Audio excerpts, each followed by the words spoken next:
Hey everyone, this is Keegan from National Powersports. This 2017 Can-Am SPYDER RT SE6 Limited, with only 6,500 miles, passes New Hampshire State inspection and runs well.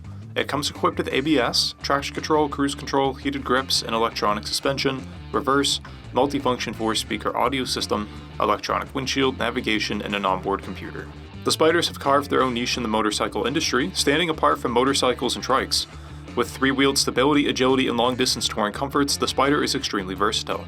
Powered by a 1330cc inline 3-cylinder engine, the SPYDER puts 115 horsepower and 95 foot-pounds of torque through a 6-speed transmission. It weighs in at 1,011 pounds and has a 30.4-inch seat height. To see everything we know about this vehicle, including full mechanical and cosmetic condition reports, the service repair order, high-resolution photos, and more, please visit the listing on our website. We have also purchased the CycleCheck's Vehicle History Report. You can view this report by clicking the link on the right side of the video.